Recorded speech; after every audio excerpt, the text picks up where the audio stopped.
himself with a lot of you guys. He talked about you guys' ability to stay within it, even though your guys might get beat, and what it means to continue to pursue the ball. Yeah, that's just in our game plan. Just don't give up on the play, and just pursue from behind, just because a lot of them are trying to go to score and they're not worried about what's going on behind them. So just keep pursuing and try to deflect. Terance, it feels like looking at the game the other day. It feels like they're letting a lot go. I think you look at the box and it's like 48 fouls called. Does it feel like it's a pretty physical game throughout like that? How does that game feel? Yeah, it definitely feels real physical compared to the regular season, which is cool. I would say it's a dramatic difference compared to the regular season, which is, it's a little weird. I don't know why they don't call it like that in the regular season too, but I like it. How do you I get to be adjust physical. it? How are you adjusted to the more physicality? Do you test it a little bit to see what they're calling, or you have an idea? Just testing from the jump. Just I try to start off being real physical and then go from there. Ty mentioned that you got on you guys to just stay off the officials, kind of just play your game, I guess. How does that work? Like, did you feel like you guys were doing too much of that in Game 3, Game 2? Like, how did that kind of absolutely go? Yeah, I feel like we went into the series with that mentality. Game 1, we did a great job, and then we had a little slippage in the next 2 games, and you've seen the result of that. So, we locked in for that Game 4, and yeah. Are you guys able to play at a different pace without Kawhi? Because PG and James now, with Kawhi's not playing, seem to have a good two-man thing going there. Yeah, I think it's just a different look. You don't have another superstar out there, so it's just a different look, a whole different team. We're running different things, so it's just 2 different things. What do you mean when you say we had a little slippage? I meant with the refs, like just complaining, worrying about fouls, not being as physical as we wanted to be, because we were letting the fouls and stuff get to our head. So now you have to just put all of those outside things aside and just concentrate on what you should be doing. 100%, just playing through the contact. They call it. They don't. Just keep going because it's the playoffs and you can't. Every possession matters. We were up there near 30 and they came back. You know what I'm saying? So every possession matters when it's the playoffs. Terance, a lot of people have focused on James' performances in the playoffs in the past. He's obviously having a great series. What do you see him how he's able to adjust? Like he was saying, if Kawhi's there, then I can be more playmaker. If there's no Kawhi, I got to score more. And even in this last game, he started hitting more floaters. He was kind of doing it all. Yeah, it's amazing what he's doing. It's amazing what James is doing. His role isn't easy, especially coming in, late to a team who's, we kind of the core of us been together for years now.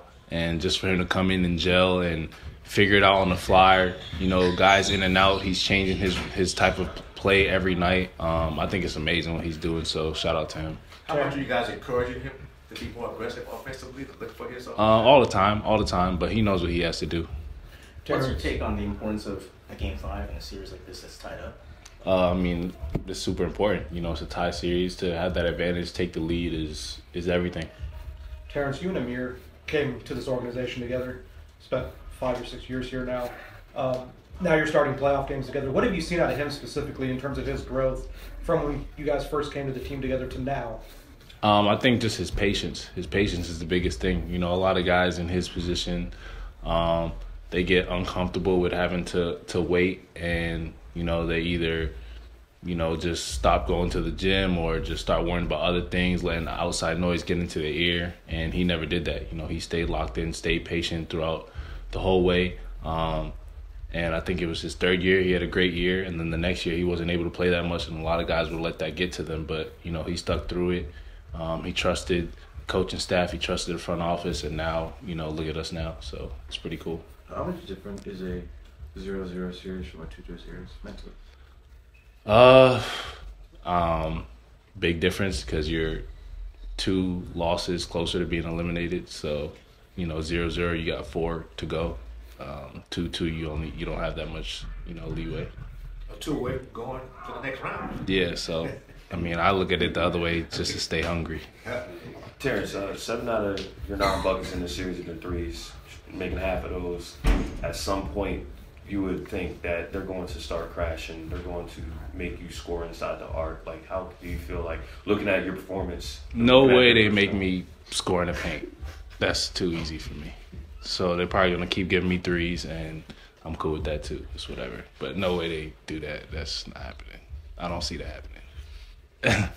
And Terance, when you guys surrendered the lead late in the fourth, can you talk about what big of a difference was it for you guys to get that done on the road as opposed to being at home? You know, you're at home, yeah. You can galvanize with the fans, but you got to get it done in Dallas after giving up the lead. You guys to take it back and finish it. Can you talk about the character of the team being able to do that? I mean, it shows heart, it shows grit, it shows what we're about. I mean, that's tough. Like being on the road, being up that much, giving up the lead. They take the lead and then still coming out with the win in the playoffs in Dallas is like almost unheard of. So. Shout out to these guys, man. They're great. The leaders, James, PG, they did a great job. Russ, even PJ on the bench. Just all the older guys just gave a lot of wisdom throughout the whole game. Made sure everybody was locked in no matter what, and it was dope to see. It was great to be a part of. Sorry, T-Man. What was that wisdom that they gave? Just they came back. Some of the young guys kind of getting quiet, hanging their heads, not cheering anymore. And, those guys just were vocal about it. Like, this happens. They're going to make shots. They got Kyrie Irving, what I'm saying, one of the best scorers of all time. So, stay locked in, stick with it. And, James and PG took over, did what they had to do. Was that James and Paul saying that? James, Paul, PJ, Russ, all those guys. James. Thank you.